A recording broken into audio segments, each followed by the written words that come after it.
Why, hello there. This is Imaduck. You're watching Quack Poker Episode 4.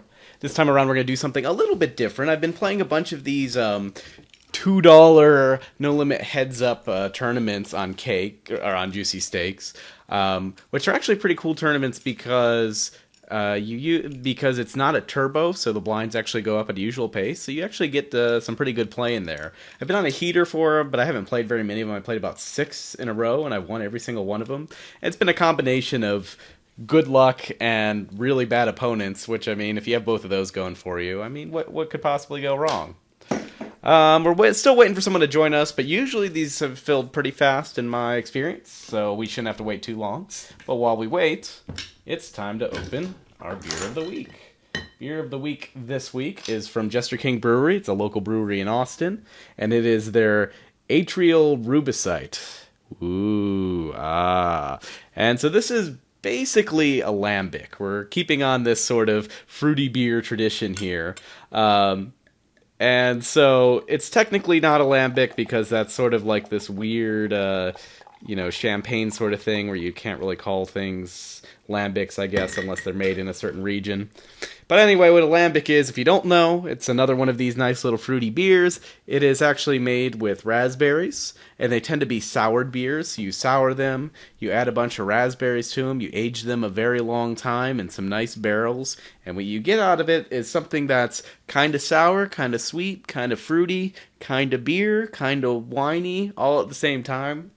And really is one of my favorite styles. It's really a great style too if you don't like beer, which I've got some friends who claim, oh, I hate beer and all that, and then you get them into sours and you get them into lambics and stuff like that, and they enjoy them. So here's to that. And look, we've got an opponent too. So everything is just lining up for us here. Go ahead and take my seat. And let's see this gets started while I try this beer.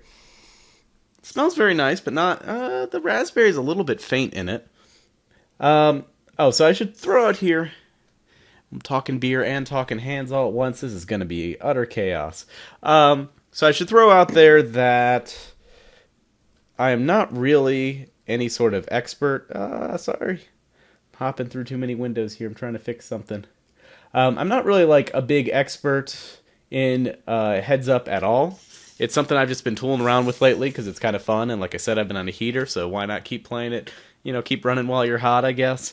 Although, I mean, like I said, winning 6 heads-up tournaments in a row is not that big a deal.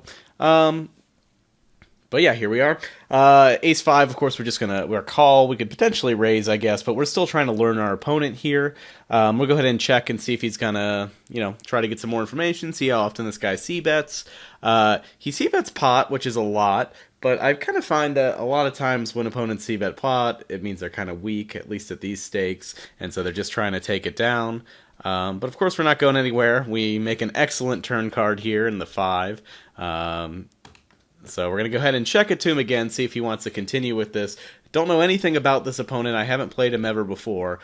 So I've really found with heads up, you want to spend a lot of time at the lower, at the lower blind levels, just testing your opponent, trying to learn things about it, so that when the pots start getting very large, you can really take advantage of those things you learned at the lower blind level. So here I'm just trying to see how much this guy is betting at me, how much of the time he's attacking, how often he's c-betting.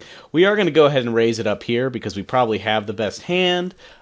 He doesn't know what we're doing very much right now. And also, I mean, there are potentially river cards that could be bad for us. And if he happens to have a good ace, an ace-queen, ace-king, ace-jack, ace-10, he probably will have to call here, with no information on us. So, I mean, our hand is pretty well disguised, because he'd kind of figure, well, we may make this very, very quick here.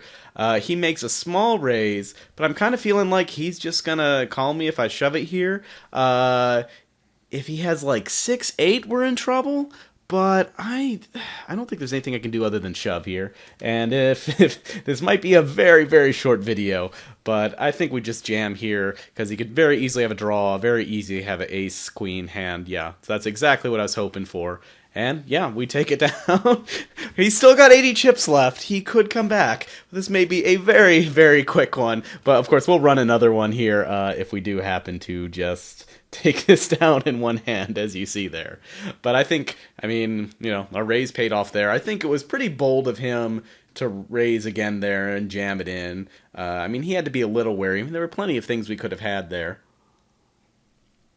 All right. We got it in a little bad, and it looks like he's going to stay alive for a little longer, but I think our hand was totally... Oh, wait, no, sorry. We make the straight. All right, well, that... If all your heads-ups and goes go like that, that work out pretty well. All right, well, I'm going to go ahead and join another one, and while I do that, we'll go ahead and talk some more beer here. All right. Sorry, let me get this out of your face here. So, yeah, so anyway, this lambic is pretty nice. It's actually not as sour as I would expect. So Jester King is a small brewery here in Austin where I live. They really focus on using wild yeasts from the local area, which means they actually collect their yeasts from the air and play with them and get the flavors they want. And they barrel age a lot of their beers. Remember, I talked about in a different video, actually. I talked a bit about barrel aging. And I said that there's many different ways. So the beer I had previously was barrel-aged in whiskey barrels to get lots of whiskey flavor out of it. Jester King uses this for a totally different reason. Instead of... Oh, look, and we immediately get someone. So Jester King, instead of using the barrels to impart whiskey flavor, as we saw with that Avery beer we had earlier... instead, they actually use them so they can use them as breeding grounds for their yeasts and bacteria and things that grow in their beer. Alright, ace 2 on the button. We're going to go ahead and raise it up. I like to start out with min raising until I know what my opponent's doing. I feel like it's a decent place to start. We make a pair, not a great pair, which is why we're going to go ahead and bet here. Because we don't want him to keep getting to draw more cards. We very likely have the best hand, so you can't feel too bad about that. Alright. Jack's here. Obviously, we're going to raise it up. Anytime you have a pocket pair and heads up, you're going to, want to keep raising. Sorry. I'm clustering my thoughts there. Anytime you have a pocket pair and heads up, pocket pairs are incredibly, incredibly good. It's very unlikely that your opponent also has a pocket pair. Holy cow. I mean, obviously, we have to call here. This would be pretty funny. I mean, it's kind of weird. But, I mean, jacks are just way too good not to call an all-in here. I mean, jacks on aces. I mean, heads up. There's nothing you can do here. I was just saying, oh, yeah, it's so rare to see this. And, yeah, we get destroyed. So this will be the exact opposite of our last heads-up sit and go. I hate to make you think that this is what every heads-up sit and go is like, watching 2 of these in a row. But we'll probably do a third one here, because this is made for a really short video. Wow. And yeah, everybody just has nut hands. Let's sit and go here. I think we're going to take it down. All right, so still alive, but we're still in shove fold range. Okay, so we're just going to keep getting nutty hands. And he folds. Come on, how do you fold anything? I got no chips. Just letting me last longer here. Now I have to fold. All right, well, anyway, I mean, we're just going to, we're going to go all in with any sort of hand here, basically. If you've never seen this before, this M represents how many orbits we can go around, basically, with our current stack. And once our stack gets this low, typically, like when you're talking about an M equals 5 or less, you pretty much just need to be shoving. You either need to be shoving or folding every hand you have. Okay. Well, that, didn't turn out well for us. Yeah. I mean, jacks on aces, there's nothing you could do there. Again, in heads up, it's so rare that your opponent, we saw a very rare thing there, that your opponent is going to have a pocket pair, let alone a pocket pair better than pocket jacks, that, you kind of just have to go with it if that happens. I don't feel too bad about it. That is my first lost one in, in my 7 run of heater there. But we're going to go ahead and play one more. To see if anything interesting can happen in these heads-ups. I swear all the other ones I've played have been much longer than that. But I don't think we played incorrectly in either of those, obviously. Alright, so we'll wait for this one to fill up again, and maybe it'll fill up as quickly as the last one. So anyway, Yeah, so I mean, anytime you have a pocket pair, especially a pocket pair as strong as pocket jacks, like you have to be shoving there. There's only two players. The odds of him also having, a pocket pair are like 2%, and then the odds of that.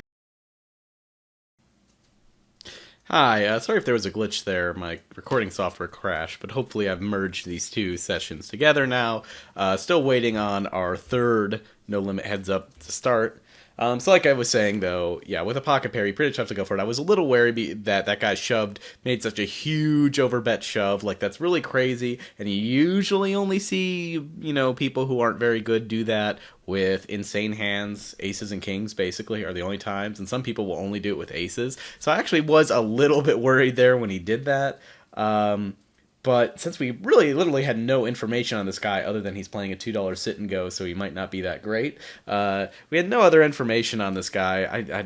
I don't think anybody's really folding there in that situation. I mean, that's just, and easily, it could be, you could have tens, nines, eights, sevens, ace, king, whatever. Plenty of hands we're ahead of. Don't feel that bad about. So we get to play the same guy we just played last time, who, totally owned us with that hand. Maybe we'll be on the aces versus jacks thing again here. Now, of course, I wouldn't call the shove with any pocket pair there, but certainly with jacks is just too strong not to call. We'll go ahead and start again with our min raising here. We really didn't learn anything about our opponent other than if he overbets shoves, he's not doing that to bluff pre-flop.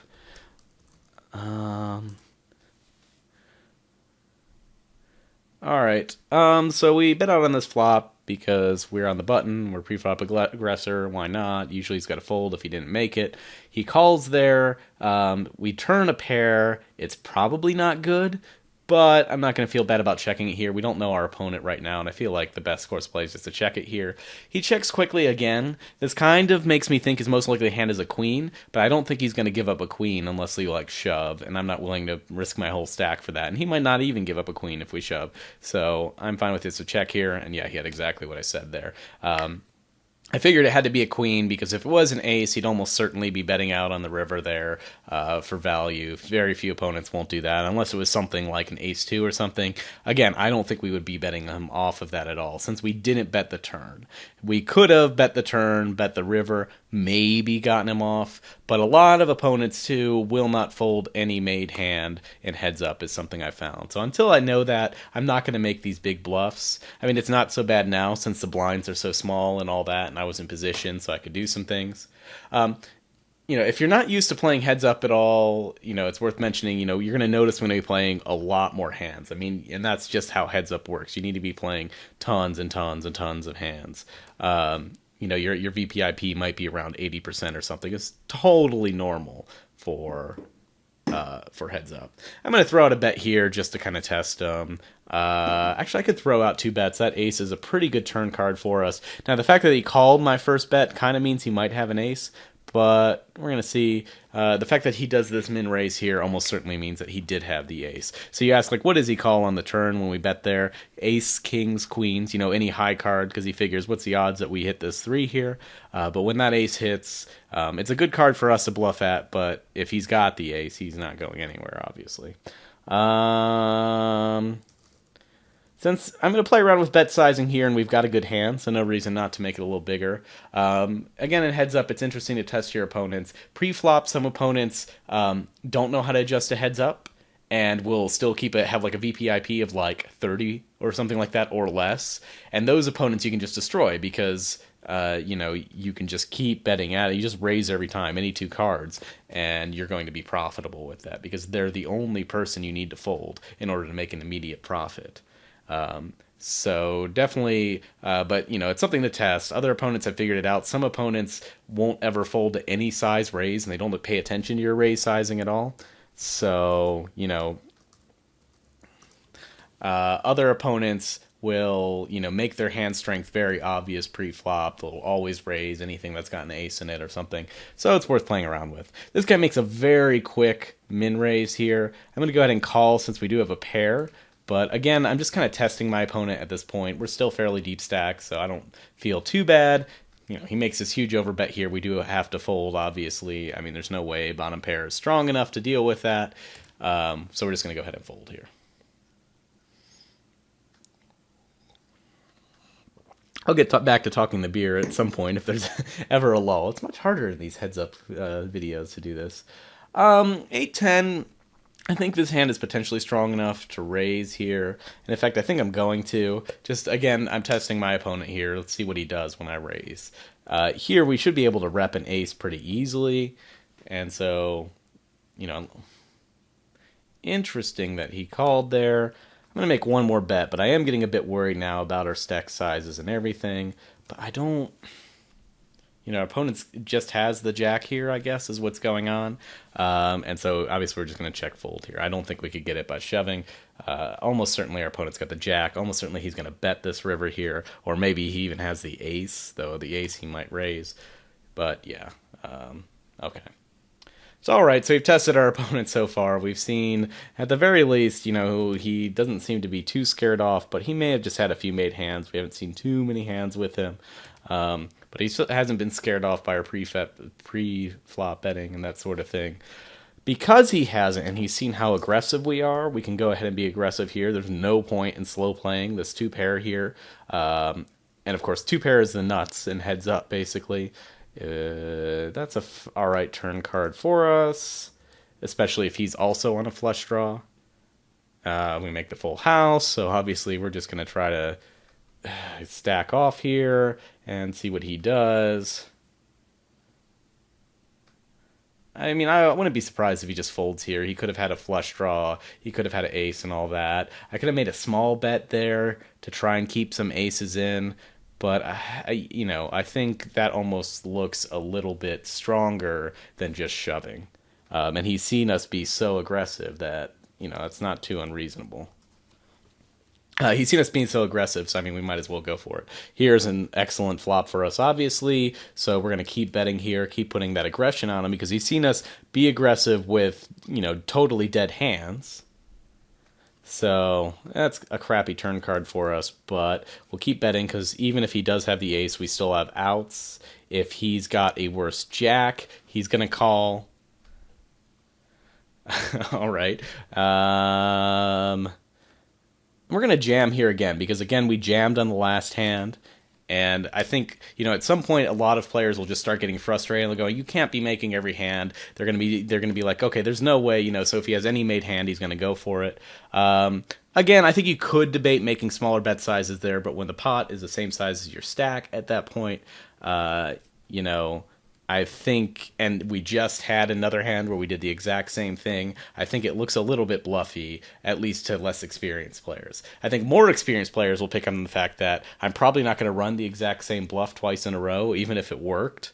And so they'll kind of see that as an actual sign of strength. But we really don't know anything too much about our opponent yet. So I was kind of interested to see what he'd do there. Now that we're seeing he does seem to be at least reading the board a bit, like it definitely seemed like he it probably had some sort of made hand, those last two hands that he was able to give up. We know that he's not really the super calling station-y type. We're going to make a small bet here. I think it works enough of the time, like there, that it's worth it. What does he have there? He's kind of just shown that he's giving up on the hand. I don't feel too bad about that. 20 to win 60, it's fine. Make a min raise here. We... flop a gut shot. I don't mind betting out again here. I think this opponent will probably give this up if he doesn't have an ace. So we now have a gut shot and a flush draw. The only problem is I think if we make either of those hands, he's very unlikely to let us do anything. I think I'm just fine with just checking here. But I think you could debate it either way. I'm still not totally sure what my opponent's hand here is. He could have a 3 or a 4 that he's going to give up if I just bet here. He might have the ace, though. If he's got the ace, we've got a lot of equity. He insta-calls, which means I almost certainly think he's got the ace there. The river, of course, doesn't do anything for us. I'm pretty sure he has the ace. I think he's fine. Let's just see what he has. Oh, no, he turned the queen. Okay, that makes sense, too. So he had the gut shot on the flop, which he called with, and turned the queen. Again, I don't think he would give that up on the river if we made a bet there. I don't think. he limps to us. We check. It'll be a good idea to keep an eye on what kind of hands he is open limping with on the button there. We're just going to check again. I don't know if it's worth a bet here. He did open limp, which would kind of indicate he probably has a weakish hand. Probably 2 low cards. So he's probably not going to even feel like he's got the high card hand there. So I think it's okay to make that stab on the river there. But I wanted to make it big enough that he couldn't just call with any 2 cards, basically, thinking that was really bluffy. I'm going to go ahead and try again this increase in bet sizing. Yeah, we're kind of giving away information. If he picks up on we're making bigger bets with better hands, but so far we've only done that with a couple hands, so it's not that big a deal. He leads out for 40. We're going to go ahead and call here. The price is just too good with a 3 flush, 3 straight. So we turn now an open ender. I mean, also it just looks bluffy when he makes that lead here. With the open ender and 2 overcards, I don't feel too bad about putting out a bet here, especially since he checked to us there. I don't think he's check raising too often. This is an interesting spot. So if he's got exactly like ace queen, which is unlikely, maybe he's got 9 queen, then he just made the straight. The question is, what is he calling with? So we want to see what is he going to fold, what better hands are he going to fold, what worse hands is he going to call with. At this point, we most likely have the best hand unless he made a straight. But what worse hands is he going to call with? Maybe a jack. So he might call with some jacks here. He might play some jacks this way, and that's why he let out. I'm not sure. But we're going to go ahead and bet here, and bet small enough that he can call with a jack. I think he's unlikely to check raise us here, and he may just have had nothing or been on a draw, which is kind of what it looks like. So, if he had nothing or was on a draw, then we were winning that hand no matter what. So when we're considering whether the bet or not, we don't really need to consider those hands too much. We really just want to consider, okay, what hands are going to call with that are worse, which one, is going to fold with. All right, Q7 on the button. I'm fine with raising this up. Not the best hand, but it'll do. We're in position. I think we can adequately bet. He's been folding, well, not too often, but I think we're just going to check it here. That 9's just a terrible turn card for us. What are we going to rep with a bet there? He checks again. If he has a king, he's gold. So the only hand, I don't think there's anything we can do here other than check. Queen, jack. Okay, we split the pot there. Yeah, I figured it was kind of unlikely he had the king there. I'm not sure why. I just felt like he probably didn't. He didn't make any sort of bets there, aggressive moves. And even if we bet there and he did have the king, we wouldn't get him off it. But we would beat anything else, and I don't think he had any sort of made hand that was better than the board there. All right. Here we're going to just check. He did limp. All right, here we turn some equity. 7, 8, 9, 10. So we've got an open ender. We've also got a flush draw. I see no reason not just to lead out with like a pot size bet here. He calls. We don't make any of our draws. We could bet here. I feel like he probably, well, if he's got a failed draw, then this might work. It was a pretty draw-heavy board. So I think we can just bet 100 just to get rid of any of his failed draws that still beat us, because our hand is just so 9 high is just way too weak at that point. So I think that was fine. He folded there, so he probably did have some draw-type hand. 10-3 on the button. I'm just going to fold it right now. I'm not really excited about that hand.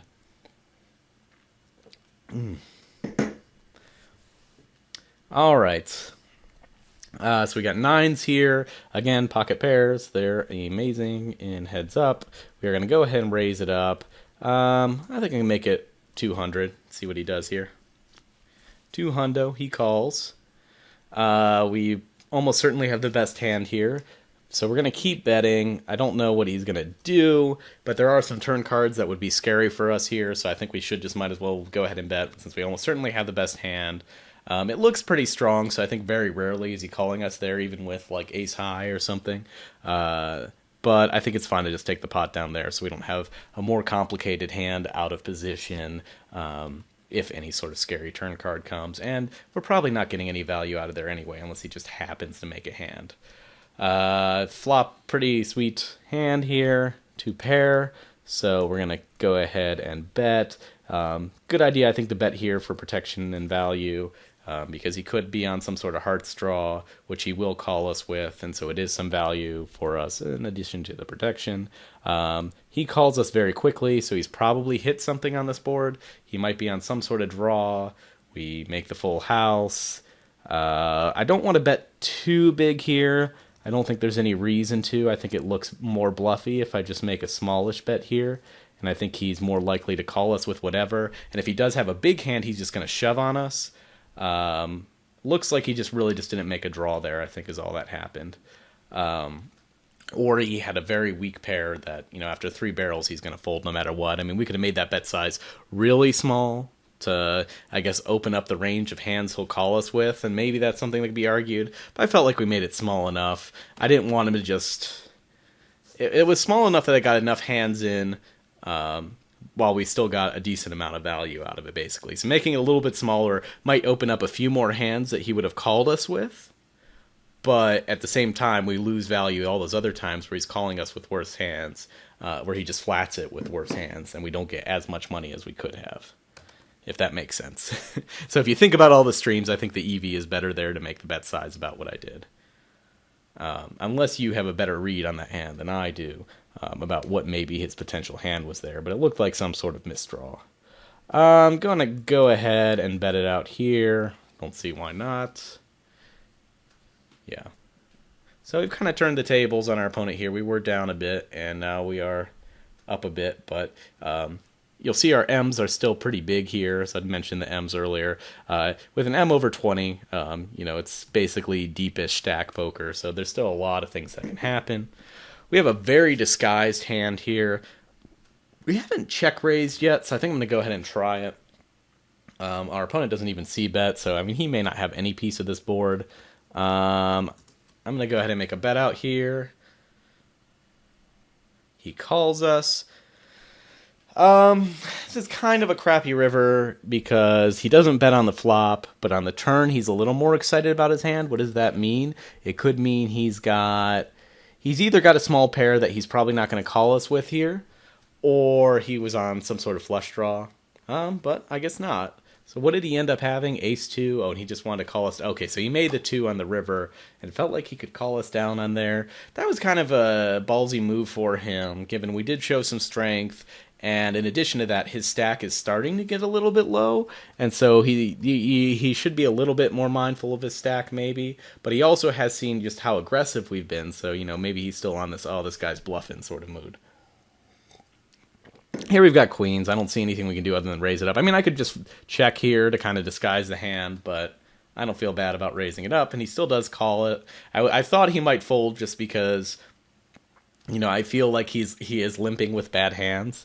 But all right, we're gonna go ahead and I'm fine with slow playing here again, just because we haven't slow played any hands really yet, and so I want to mix it up a bit. He pots it here. Him potting it here, what is he gonna pot it here with? He could have some small pair, and maybe that's what he limped with, like 3s or 4s. He could have a 2 in his hand, and maybe that's why he thinks his hand might be strong, or this could be just some sort of bluff. Or he could have had the 8. And 8 is certainly in his range, with his limp call range, ace-8 or something. He calls us very quickly. He has the 2. Okay, perfect. So, yeah, that's kind of... So I shoved there because we probably still have the best hand, because there's a lot of 2s that call us, a lot of small pocket pairs that would play the hand that way that would call us, and so on and so forth. So I kind of felt like if we shoved there, he would have to kind of call us. He knows that's kind of his last chance there. To get anything, last chance there, because there's a decent amount of money already in the pot when he makes that pot size bet there. He's showing a lot of strength with it, so he believes he has something in his hand. And also, making that pot size bet kind of means he wants to take that down right now if he can, which kind of leans against, I would say, like trips or something like that. If he had trips, he probably would have made it a half pot size bet or something, just to try to lure me in, since our hand very easily could have been like ace-king, ace-queen, whatever that we're raising with and all that. Okay, I don't think I'm going to do a third one for this video. For once, we're going to have a shortish video, but I did want to finish up Well, okay, so that's Heads Up Poker. If you haven't played much Heads Up, it is a little bit different, a little interesting. I've been playing around with it. If you enjoy watching me play Heads Up, like say something in the comments or something, I might do some more of this. Like I said, I've been on a. So what am I now? I'm 8-1 in Heads Up right now, which is pretty insane. I mean, I think I've just been getting pretty lucky and stuff. I mean, I think I've been playing them all right, but I really don't consider myself a heads up specialist at all. And heads up is incredibly high variance, so it's really not that crazy. But yeah, anyway, let me know if you have questions about playing heads up. I know that went really fast. So I didn't have much time to talk about every hand and just had to talk really fast there and all that. And I also didn't get to talk about the beer very much. So let me finish up by talking about that. We are drinking out of our Jester King glass here. Like I said, Jester King is a brewery that focuses on using these wild yeasts that they collect out of the air to get you these sourish beers. If you've never had a sour beer or you don't know what it is, it's totally different from any other type of beer you had. And like I said, if you hate beer or just haven't found anything you like about beer or, whatever, or you're just looking for something totally different, go find a good sour beer. If you're in Austin, go to Jester King Brewery. You can also get Lindemans makes a framboise like what this is here, which is which is this type of sour, really fruity sour, is definitely worth trying, and that's probably the easiest one to get anywhere in the country. I've also seen my favorite sour is Duchess, which is on tap at a lot of fancy craft beer places, so you should check that out. The other thing I'll say about sour beers too, if you are looking for them, is that a lot of the times people will call things sour that aren't. If you're drinking something, you will know if it's a sour pretty quickly. And like sometimes people say sour because something has a really subtle sour note, but no. A true sour should really shine with its sourness, in my opinion. So if you've never had one, search out one, and you'll immediately know when you drink it, oh, that's a sour, and you'll either love it or hate it, probably. As far as this one goes, I'm surprised there's not more aroma to it. You definitely get just straight raspberry aroma out of it. I don't really smell anything else. But the flavor is very nice. It's pretty sour. When I say sour, it kind of reminds you of a warhead, but not as strong, I think. I would say, I mean, just the two overarching flavors on it are the sour and the raspberry. And this is their first attempt at this sort of framboise style beer.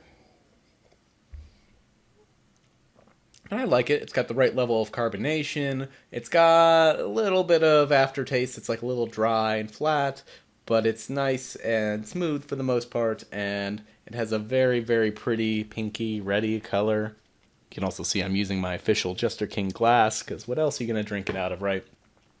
Very pretty color, very raspberry EE. It actually does remind me of Lindemans a bit, but it's probably a little bit heavier, I think, than their framboise. But definitely amazing for their first time ever making this style, for it to be this good. So if you are in Austin, unfortunately you won't be able to get bottles of this yet. Not out of this batch, at least. You had to special order them, so if you don't have them already, you won't get them. But go out to Jester King Brewery. They do have some of it on tap, so you can maybe find it there. Anyway, I hope you enjoyed Beer Talk, and I hope you enjoyed our Heads Up tournaments here. I thought that was pretty fun, and I will see you guys next time. Thank you for watching.